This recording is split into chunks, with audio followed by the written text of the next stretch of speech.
Okay. Hello, good afternoon.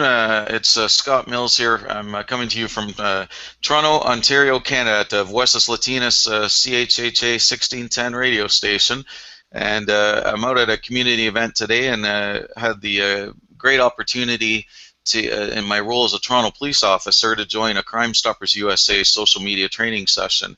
And Scott Abrams from Wisconsin of Crime Stoppers USA was a joint facilitator of this. And he unfortunately just had to leave because he had another appointment, so we're just going to take the video from here. We've got Northern Colorado Crime Stoppers. They participated in the social media training today, and we've had a great hour of training. And I'm just going to turn it over to Charles and David. David's having a few microphone issues, so he's not got a lot to say. But I know Charles has a lot to say, and he can cover off what David's thinking. Thank you, Scott. Yeah,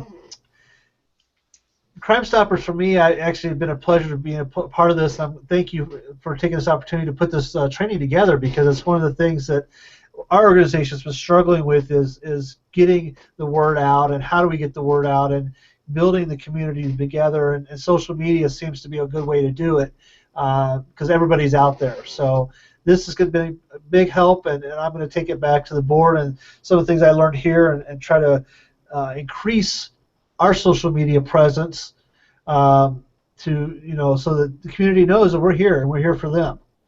And that's what Crime Stoppers is all about.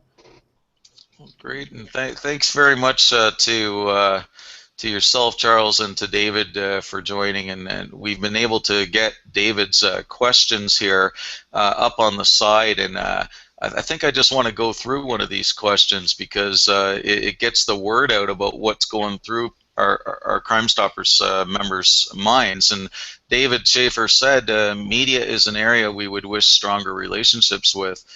Twitter security, should we be concerned? Not a tip source, but what if someone uses it for this? And I think the answer to that question is always put out a terms of use on your official web presence, and train people that anonymous tips have to be submitted through the regular online tip submission, or on the phone, or by text, or if an app by an app if you have it, whatever you have and use in your area.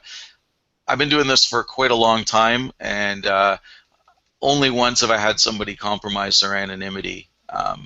We just have to give the public credit that they know that social media is a public venue, and very rarely do you get somebody compromising their anonymity out there. But it's always good to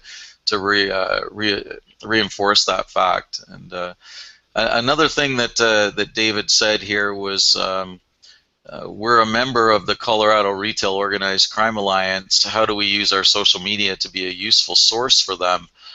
I think from what we were talking about here today, it would be great to link up and show that partnership out there. How would you do that on Twitter? Talk back and forth to each other on Twitter and have that conversation overheard by the rest of the world. You talk to the people that are already listening, and your influence will grow. It's a great concept. And on Twitter, that's just a back and forth dialogue, or retweeting each other's posts in an open forum space. Or on Facebook, things as simple as using Facebook as your page for your organization and going out and liking the partners page, like Colorado Retail Organized Crime Alliance page, and going on and commenting on their posts and have them do the same back for your post as the organization, is a great way to share information back and forth. And do that not just with one of your partners, but all of your great community partners. So social media is becoming more and more every day a place where the number of people that you're reaching is something that's taken into consideration for sponsorships of community-led programs like Crime Stoppers that are registered charities. And you can show some bang for your buck in analytical terms by tracking some of this stuff. So, great questions, David. Thanks for participating, Charles. Thank you, sir. Appreciate it. And can I contact you anytime, or Scott, as far as looking for support on our side? Anytime. My email is Scott Mills with one T, SCOTMILLS at gmail.com. Yeah, I have it in an email, so. Yeah, if you send an email to Scott Mills with two T's, it goes to some poor person in Arizona that gets a lot of email from me and isn't too appreciative of it. So my real name does have two T's, but the best way to contact me is Scott Mills with one T at gmail.com. Happy to help anybody anytime, and so is Scott Abrams at Crime Stoppers USA. Okay. Yeah, I'm looking for help like on the Facebook side and more of the legalese, I guess, the terms and how you would post the terms on Twitter and on Facebook, and kind of what Crime Stoppers USA is using as terms for websites as well. I don't remember if we have a term of use or not. I think we do on our website, but it may be outdated and things like that. So I'm just looking for some feedback because I technically right now I'm the only one that's kind of handling this.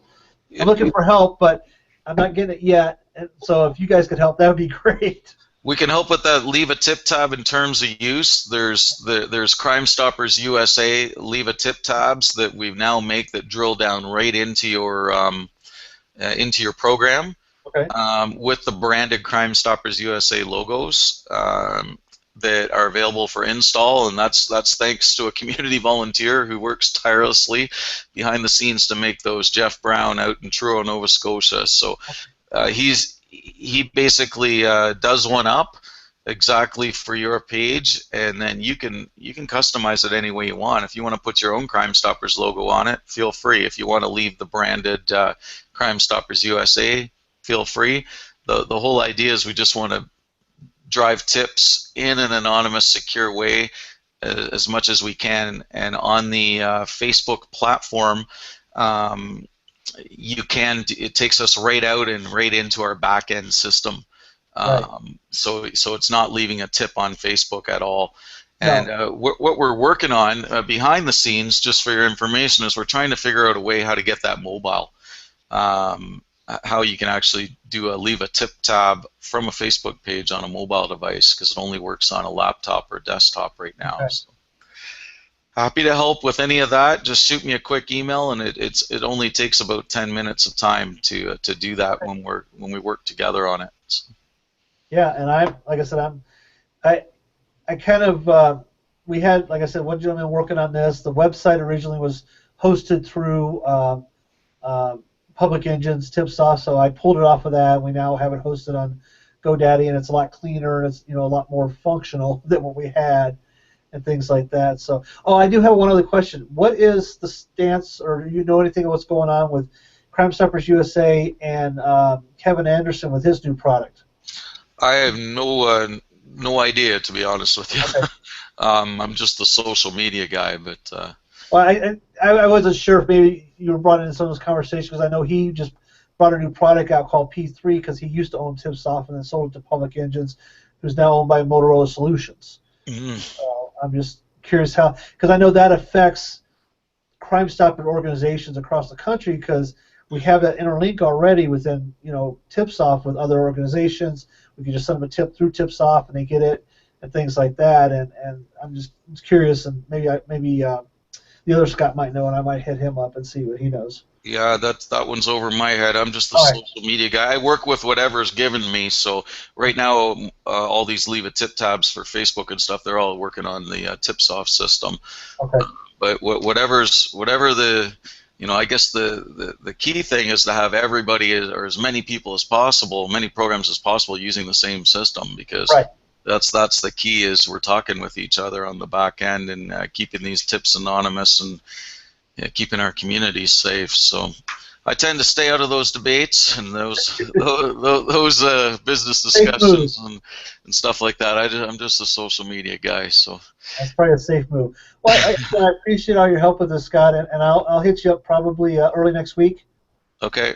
Because unfortunately my weekend's booked, and then see how we can maybe tweak our Facebook page, get us a Twitter site that's strictly for Northern Colorado Crime Stoppers, and start there, and then of course look at our webpage and see what maybe we can do with that as well.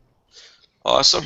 Well, I really appreciate your time, and David's put a comment in there, and he's saying it takes a village. You know, we are a resource and an outlet for our communities to be a part of the fight against crime, and he sees this. Uh-oh. Yeah, and he says thank you very much. So it's an honor to be able to do this, and thanks for participating, gentlemen. Thank you. Have a great weekend. All right, take care. You too. There.